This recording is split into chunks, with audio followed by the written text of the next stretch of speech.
day in the life of Aunty Jack, watching her TV show with a faithful two and a friend she knew. Rory O'Donoghue danced onto Australian screens in 1971 in an outlandish costume, playing the character Thin Arthur in the Aunty Jack Show.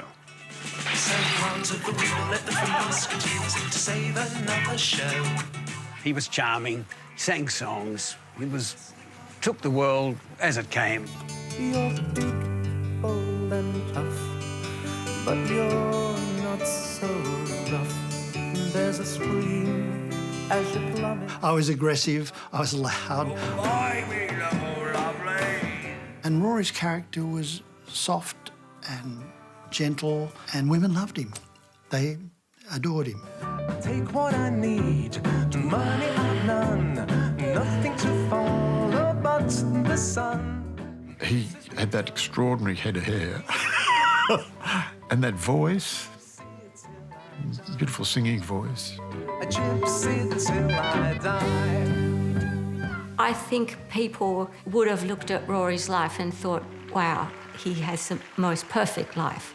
Because he was so talented, you see.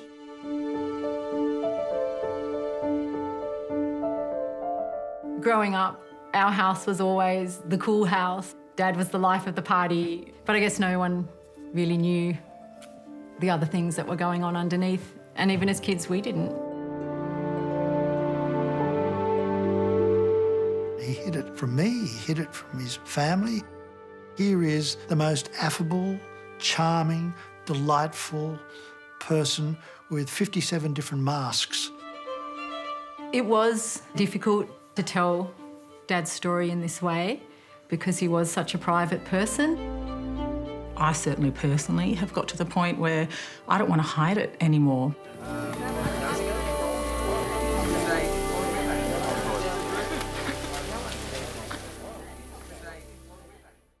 The Mavis Bramston Show. Are the kiddies in bed? Good. Welcome, welcome, welcome. How do you do? Hello. In the 1960s, my days at university, Australia was incredibly conservative. Comedy, the big hit in Australia was the Mavis Bramston Show. Up the empire and down with the cherry brandy. I couldn't hear an Australian voice in there. There was just no one out there doing anything. But in the late 60s, universities around Australia started to produce new writers and new performers. Now, Grahame Bond and Rory O'Donoghue were possibly two of the best that they produced. The very first show I ever did at university, I discovered Rory O'Donoghue. Rory was this 16 or 17-year-old lead guitarist. When we met, we just clicked.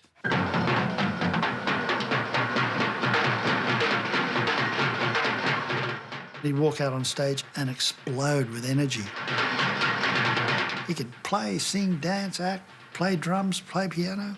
He was an all-round performer. As I got to know Rory more, I was introduced to his family. Well, it was obvious where Rory had come from because this was a showbiz family. We hope you enjoy our half-hour variety show. And our guest artists today are that terrific husband and wife team, Terry and Sybil O'Donoghue. A room without you and no one to worry us. Because both my parents were professional opera singers with the Doyley Cart in London, I grew up with these wonderful melodies and songs in my head. Don't whisper things to me you don't mean. When I was about 7 years old, we came out to Australia. When we were touring Australia, we lived in the back of an old ambulance and we stayed on. Rory really was musical all his life.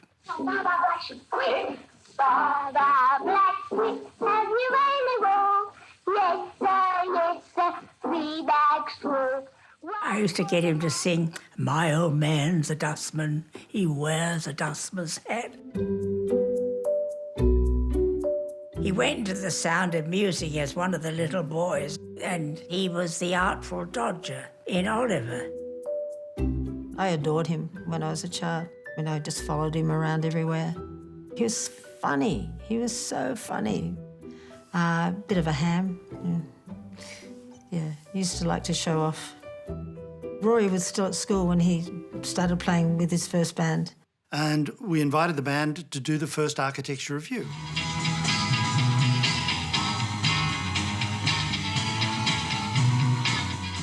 I met Rory when I was working as a usherette, and the architecture review that became Candy Stripe Balloon came to the theatre. You know, we started going out. We had our first child, Danielle, about a year after we got married. The first few years, Rory was quite busy taking on work with Grahame, writing jingles for commercials. When the Aunty Jack Show first came out, it was a big hit. The Aunty Jack Show was a sketch comedy show. There was Aunty Jack at the head of the pack as they went their merry way. And my sidekick in the sidecar of the motorbike was Rory O'Donoghue as character Thin Arthur. She'd rip your arms off in the night if she tried. Aunty Jack, a transvestite in today's terms, wore a boxing glove and threatened to rip people's bloody arms off if they didn't watch the show. I'll rip your bloody arms off. There's only one person around here who's going to be ripped. What are you doing, children? I'm ripping your arm off. The Aunty Jack Show got slammed. There were 1,000 people rang up and complained. Now, I was mortified. Rory was horrified. But Morris Murphy said, that's fantastic. If 1,000 people hated it, imagine how many people liked it. And now it's time for our secret smell. Today's lucky listener is Dr. Paulo of Wollongong. Dr. Paulo, you have 10 seconds to identify this smell. A lot of the comedy in the Aunty Jack Show was quite surreal, but the musical element of it was huge. I got the walking, talking, sleeping, or what's on in a Wollongong blues. I don't think any television had ever combined the comic abilities of the people in it and their musical abilities as well. As they sank there under the waves, their lives nobody could save. Rory, just his instant ability to play any sort of music was vital in their two-handed musical comedy that they did.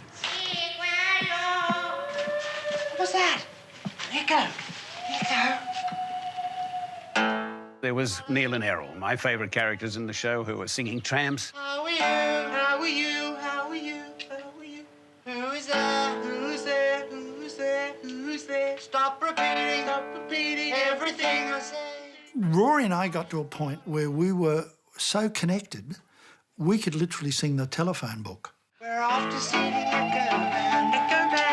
We got to see him if we can. We worked for 52 years from when I first met him. We trusted one another. We performed. He could ad-lib and I'd follow him. I'd ad-lib, he'd follow me.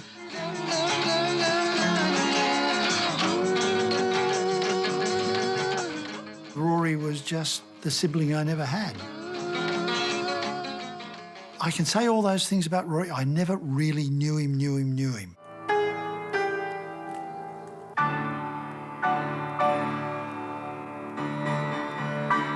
Whilst we were doing Aunty Jack, Rory was offered Jesus Christ Superstar. Hey, JC, won't you fight for me? Zana ho, Zana hey, superstar.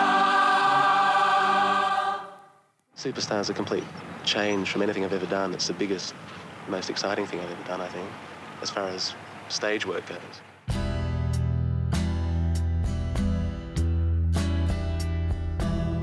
Rory played the role of Peter in Superstar, sang the beautiful song, Could We Start Again, Please? It was magic. Late 60s, early 70s in Australia was pretty much like anywhere else in the world for young people. There was a lot of marijuana smoking and the odd taking of LSD acid.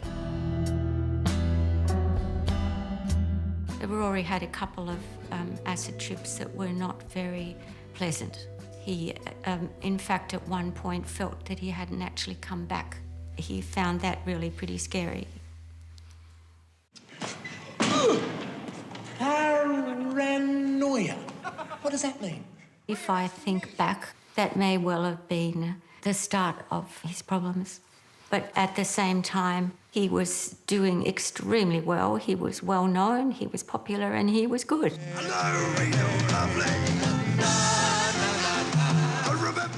In 1974, the Aunty Jack Show won the Logie for Best Comedy. Cleo magazine offered him the nude centerfold leaping out of their birthday cake. Now you've gone away and left me. Aunty Jack, please don't forget me. When they put out the record of Farewell Aunty Jack, that just went straight away to the top of the charts and stayed there for a long time. Everybody remembers Farewell Aunty Jack. You know, it was very heraldic. And Rory used to get right up in the top of his register.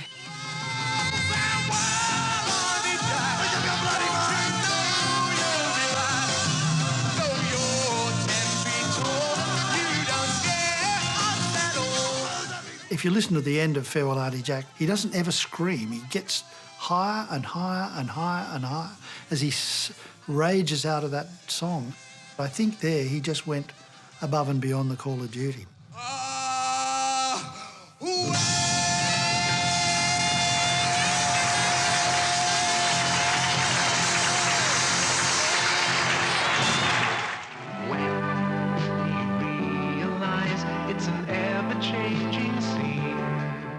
By the time I was born, the Aunty Jack Show had sort of been and gone already. But Dad just had heaps of other shows going on all the time. For me, I wanted to see everything that was happening, and that included what was happening below. Are you in the basket? You. Rory and I continued writing jingles, and Rory did all the arrangements, and his sister sang on them, his children sang on them. Shelley's is ours too, that's what we think. There was a whole series for soft drinks. So there was, I think, we get Shelley's. stuck into the Shelley's because it's our state drink. Or we get stuck into the Kirks because it's our state drink. And there was one for every state. And we were always singing together and hanging out. So, yeah, I think my friends are a bit envious. But, you know, Dad had many times where he was going through some really difficult things that, you know, people just didn't see.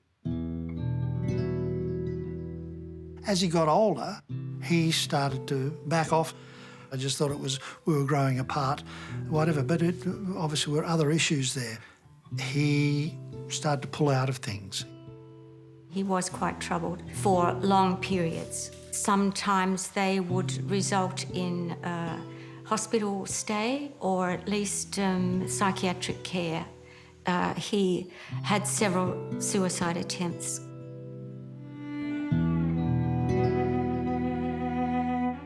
It was unpredictable because sometimes Rory was fine and then, bang, he was not fine. And you never knew when. I don't think he always accepted it or by not acknowledging it, it wasn't there perhaps. But of course it was there. Goodness gracious! Great balls of fire! I first became aware that Dad was having problems in around 1991. I think I was in about year 8. He was in a show called Return to the Forbidden Planet, and it was a big deal, like it was a big show.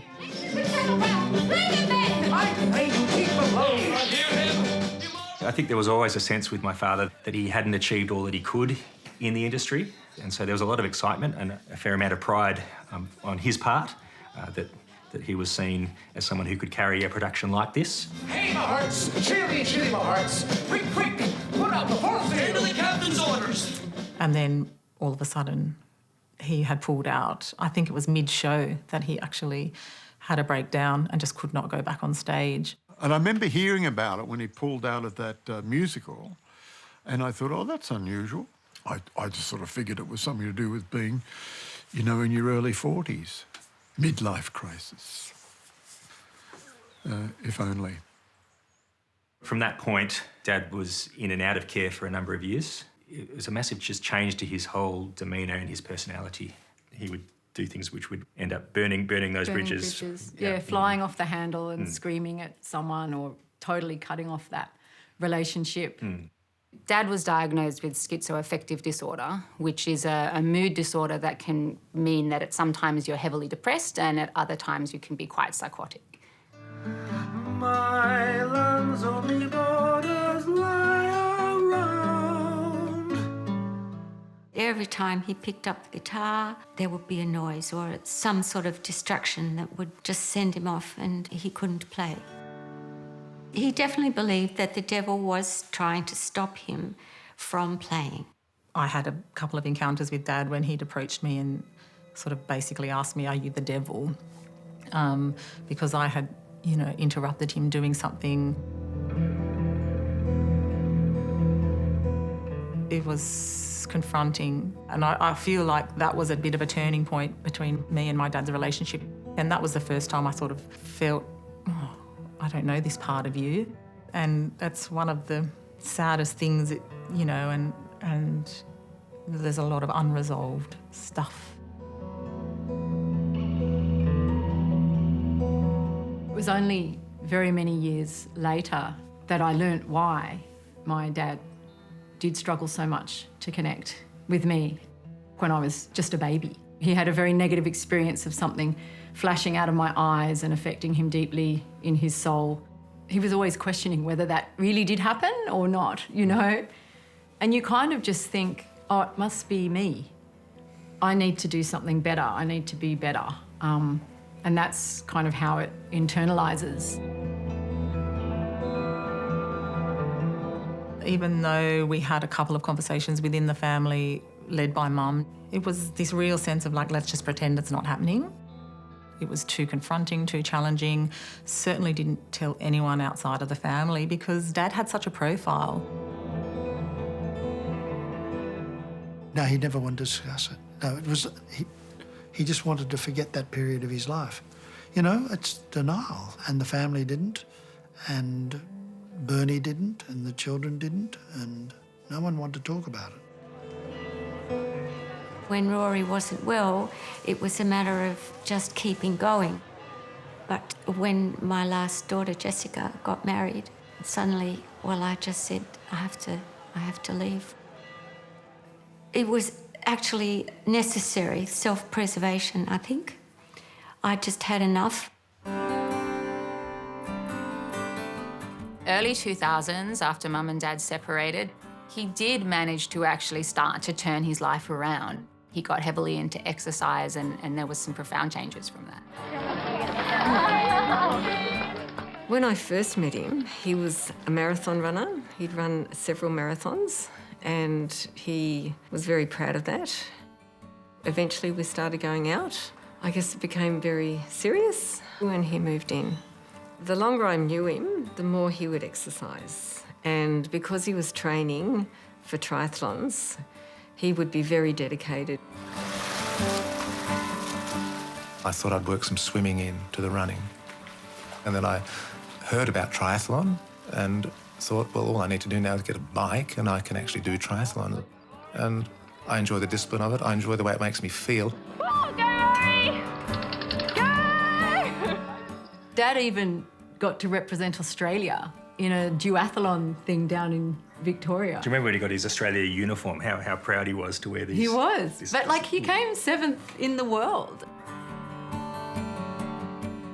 He was actually doing veteran Ironman, which is God almighty. First time in a long time that I'd seen that he was just content. And Carolyn was lovely and her family was beautiful. I think probably the only sort of difficulty was, do they know about his past? Someday I wish upon a star. When Rory wasn't exercising, he was teaching, he was composing. I never got the sense that there was anything terribly wrong with Rory. He was always happy. Rosemary and garlic and lemon and olive oil. Dad had been really well for a long time, I think about 16 years. And it was really only at the beginning of 2017 where we started to see signs that that maybe things weren't quite so okay.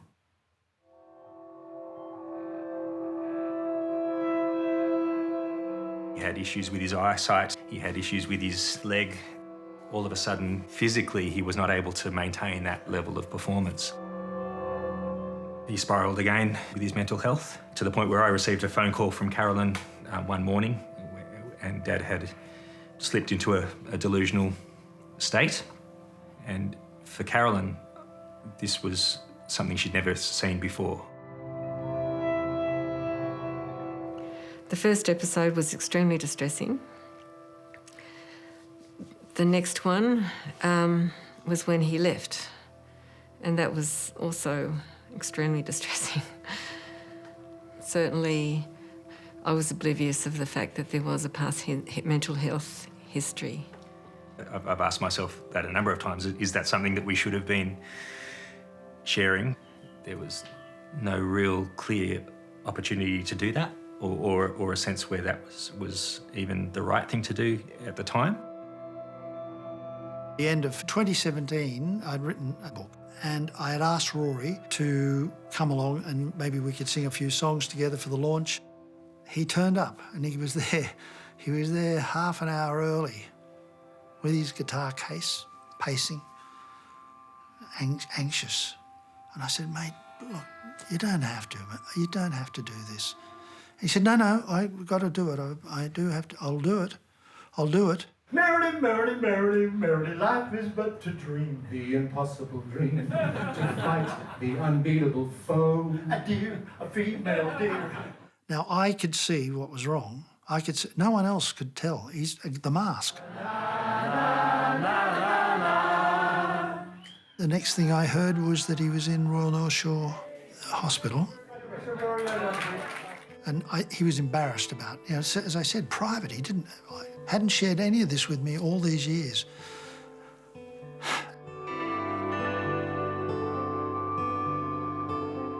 Rory was referred into Royal North Shore with a bipolar depression.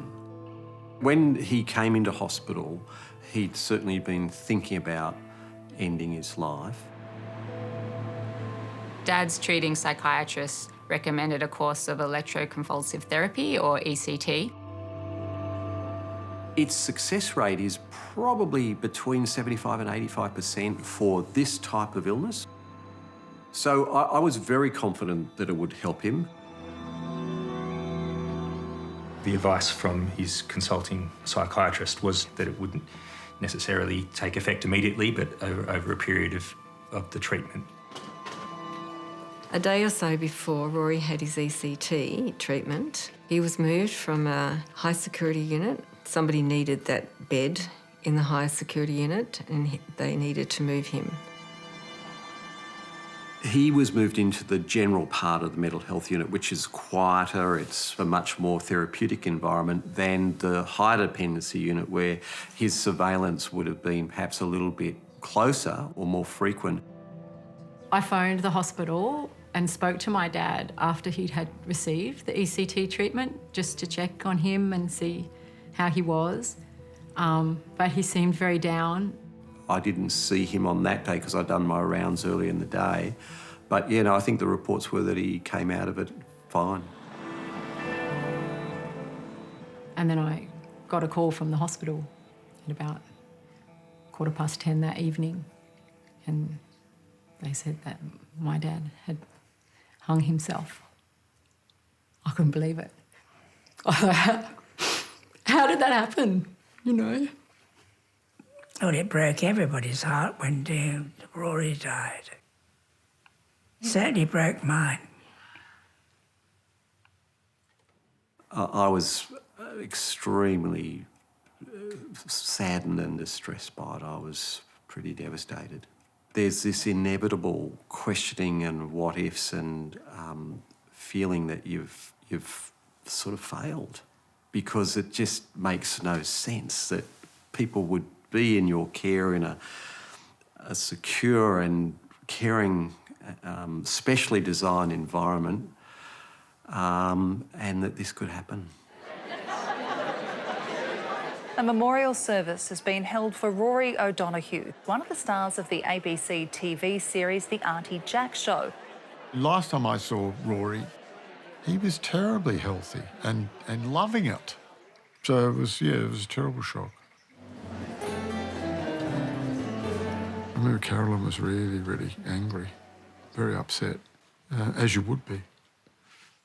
Numbness, disbelief, denial and devastation. These are the emotions I've been feeling since I heard that Rory had passed away. So many questions came up when we found out what happened, and how can that happen in a hospital when he's being cared for? I'm also angry, not at him, but at the hospital. We all thought that the hospital definitely got it wrong when they decided to move him at such a critical point in his treatment and his care. It was so difficult to accept that we somehow got it wrong. We just gave a little bit more space, and that was, that was not the right decision in retrospect. But it's something that you can't know. After the police and internal hospital investigation, the coroner cleared the hospital of any wrongdoing, and there was no inquest. They were acting in accordance to their protocols.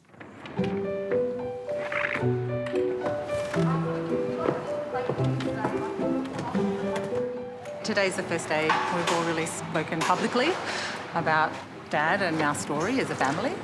So, yeah, feeling a little bit nervous, I guess, and yeah, it'll be good. It's now been 2.5 years since Dad died. Obviously, time is a great healer, although you never really heal from something like that.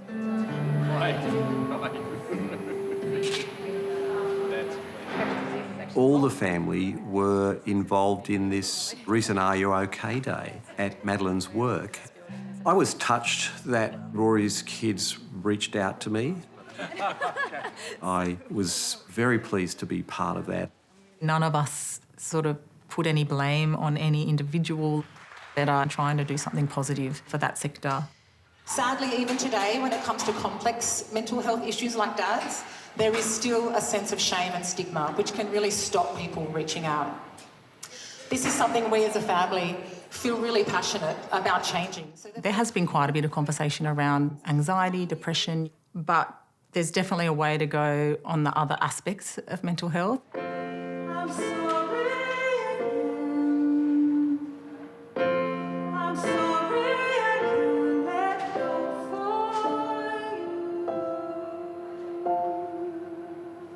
They spoke and sang beautifully on the day.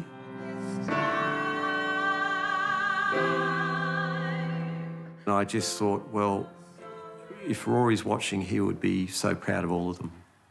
I hope people watching this program, if they're experiencing any similar kinds of experiences, that they would not feel so alone and know that there are so many other people out there, even the people you would least expect, that are trying to deal with the same things.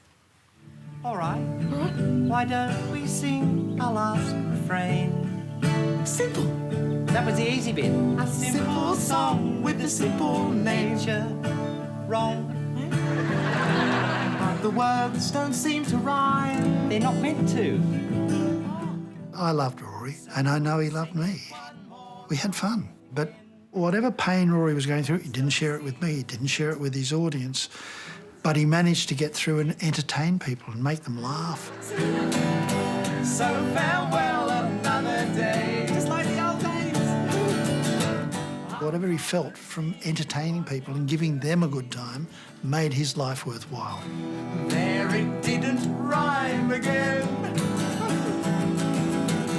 So we'll call